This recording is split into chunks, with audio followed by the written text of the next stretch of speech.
تو اہل بیت ہے نا, ان کے ساتھ کوئی کچھ نہیں کرے گا, لیکن تو لونڈی ہے, پتہ نہیں تیرے ساتھ کیا ہو, میں نہیں چاہتا.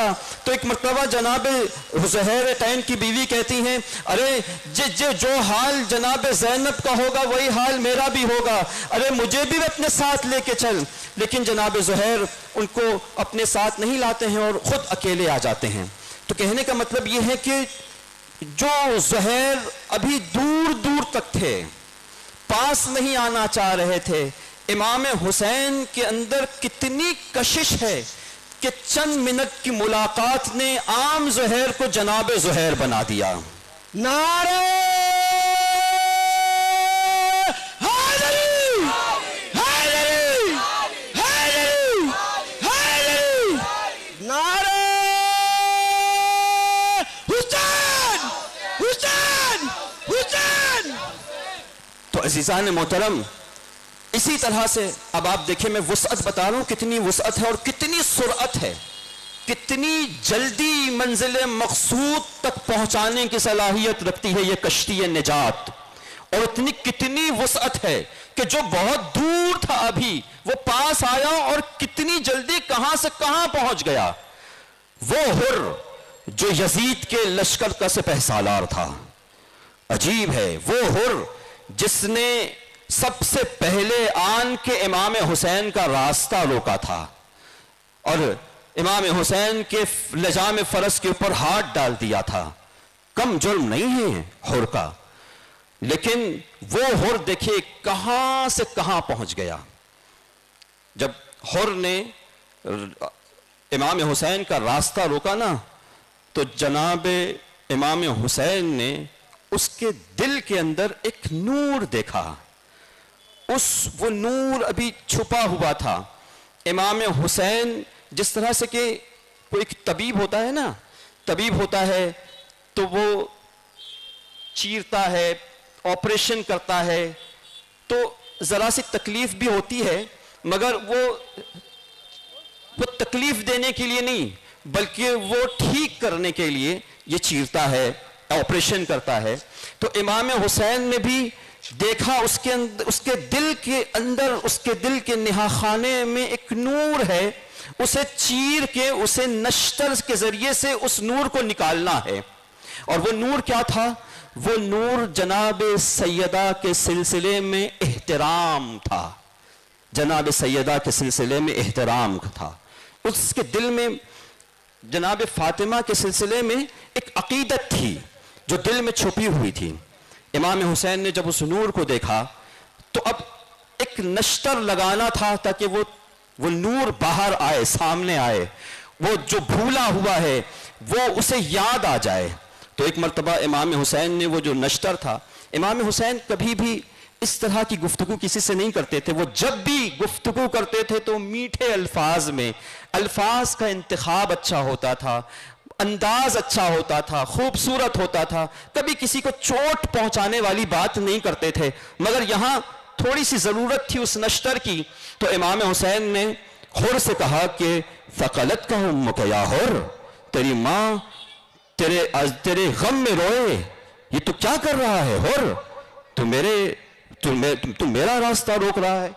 تو ایک مرتبہ جیسے ہی ماں کا تذکرہ آیا نا, تو حر کا وجود جھنجھڑ کے رہ گیا. ایک نشتر سا دل پہ لگا, مگر فوراً جناب حر کو یہ یاد آ گیا کہ یہ ہم کس سے بات کر رہے ہیں. اس وقت انہوں نے کہا کہ مولا, اگر عرب میں کوئی اور اس طرح بولتا تو میں اس کا جواب ضرور دیتا, مگر میں کیا کروں کہ آپ کی والدہ جناب فاطمہ ہیں. احترام کیا جناب حر نے, جناب فاطمہ کا احترام کیا. تو یہی احترام جناب حر کا مقدر بدل دیا. کربلا کے میدان میں سب کو دکھ رہا تھا کہ ایک طرف امام حسین ہے, ایک طرف یزید کا لشکر ہے. یزید کے لشکر میں کیا ہو رہا ہے؟ ناچ گانا, شراب کباب, ہر قسم کی برائیاں یہ یزید کے لشکر میں ہو رہی تھیں. اور اس طرف امام حسین کا جو خیمہ تھا, وہاں پر اصحاب جو موجود تھے, وہاں کیا ہو رہا تھا؟ قرآن کی تلاوت, عبادت, مناجات, اللہ سے گفتگو, اللہ سے راز و نیاز، قرآن کی تلاوت، یہی ہو رہا تھا۔ تو جب حر نے اس دو فریق کے فرق کو دیکھا تو ایک مرتبہ چونک گیا، اور صرف یہی نہیں بلکہ اور جب پاس آ کے اس نے دیکھا تو ایک مرتبہ جب اس کے کانوں میں کچھ آوازیں آئیں، اور پاس سے جب گیا خیام امام حسین سے کچھ آوازیں آئیں تو وہ لرزنے لگا، اپنے کو جنت اور جہنم کے درمیان دیکھا، اور بچوں کی التش التش کی صدائیں پھر اس سے برداشت نہ ہوئیں۔ تو ایک مرتبہ حر جب لرزنے لگا تو حر کا غلام حر سے کہنے لگا کہ اے مولا، یہ آپ کی کیا حالت ہے؟ میں آپ کو اس طرح سے اس کیفیت سے دیکھ رہا ہوں، اگر مجھ سے پوچھا جاتا کہ اس عرب میں سب سے بہادر کون ہے تو میں آپ ہی کا نام لیتا، حر سے بڑھ کے کوئی بہادر پورے عرب میں نہیں ہے، لیکن یہ آپ کو کیا ہو گیا کہ آپ اس وقت لرز رہے ہیں؟ تو ایک مرتبہ جناب حر کہتے ہیں کہ میں اپنے آپ کو جنت اور جہنم کے درمیان پاتا ہوں۔ تو جناب حر کے بھائی کہتے ہیں کہ یہ آپ کس طرح کی گفتگو کر رہے ہیں؟ تو ایک مرتبہ جناب حر اپنے بھائی کا ہاتھ پکڑ کے تھوڑی دور اور لے جاتے ہیں، تھوڑا اور پاس ہوتے ہیں خیام امام حسین کے پاس، اور پھر کہتے ہیں کہ کچھ آوازیں آ رہی ہیں؟ تو کہہ رہے ہاں۔ کس کی آوازیں؟ چھوٹے چھوٹے بچوں کی آوازیں۔ وہ کون سی آوازیں ہیں؟ التش التش، ہائے پیاس ہائے پیاس۔ تو جناب حر نے کہا کہ پتہ ہے یہ کون لوگ ہیں؟ یہ وہی لوگ ہیں کہ جب ہم ان کے پاس آئے تھے ان کا راستہ روکنے، دشمن بن کے ہم ان کے پاس آئے تھے تو اس وقت ہمارا پورا لشکر پیاسا تھا، لیکن امام حسین نے یہ نہ دیکھا کہ ہم دشمن ہیں یا دوست ہیں، پہلے ہمیں پانی پلایا، ہم سب کو سیراب کیا، جو پانی ان کے پاس ذخیرے کے طور پر تھا اپنے ذخیرے کا پانی بھی پلا دیا، ہمارے پورے لشکر کو بلکہ ہمارے جانوروں کو بھی پانی پلایا ہے یہ امام حسین نے۔ اور ہم نے کیا کیا ہے؟ ہم ان کے چھوٹے چھوٹے بچوں کو 3 دن کا پیاسا بھوکا، ہم نے ان کی التش التش کی آوازیں سن رہے ہیں۔ ان میں سب سے بڑا اگر کوئی گنہگار ہے تو میں ہوں، میں نے امام حسین کا راستہ روکا ہے اور انہیں یہاں تک لے کے آیا ہوں، سب سے بڑا گنہگار میں ہوں۔ تو عزیزو کتنا ہے، کہاں ہے، کس جگہ پر ہے جناب حر؟ اب جب انہیں احساس ہوا تو پھر جناب حر کے بھائی نے کہا کہ تو اب ارادہ کیا ہے؟ تو جناب حر نے کہا کہ ارادہ یہی ہے کہ میں حسین کے پاس جاؤں گا۔ تو کہا کہ ابھی کیوں نہیں چلتے، رات کا سناٹا ہے؟ کہا نہیں، اب میں دن کے اجالے میں سب کے سامنے جاؤں گا، کیونکہ اب جو حسینی ہوتا ہے نا، جس کے دل میں امام حسین کی محبت آ جائے تو پھر وہ ڈرتا نہیں ہے۔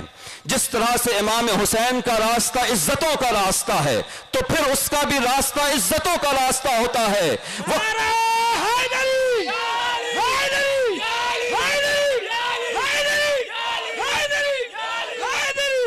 اب جناب حر صبح کا انتظار کیا، جیسے ہی صبح نمودار ہوئی عمر سعد کے پاس آئے اور کہنے لگے کہ یہ بتاؤ کیا جنگ ہو کے رہے گی؟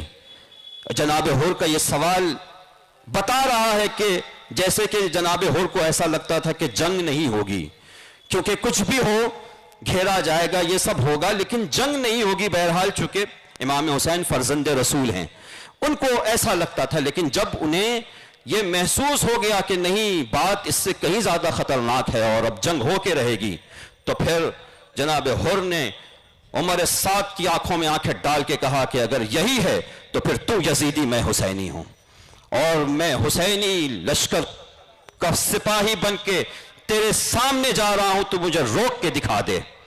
تو وہ جناب حر جو سینے کو چوڑا کر کے بڑی بہادری اور دلیری کے ساتھ دشمن کے نرغے عادہ سے نکل کر امام حسین کے پاس آئے ہیں، وہ جو وہاں سے نکلے ہیں تو بڑے بہادرانہ انداز میں آئے، لیکن جب امام حسین کے قریب آئے ہیں نا تو پھر جناب حر سے قدم اٹھاتا نہ بنا، اب قدم لرزنے لگے۔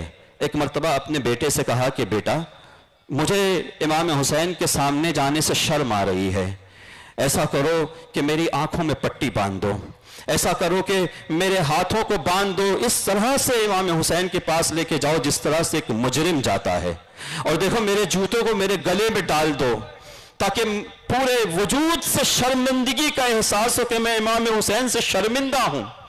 اور جناب حر اس عالم میں امام حسین کے پاس آ رہے ہیں. ایک ایک قدم بھاری پڑ رہا ہے, آنکھ میں پٹی بندھی ہوئی ہے کہ ایک مرتبہ جناب حر کے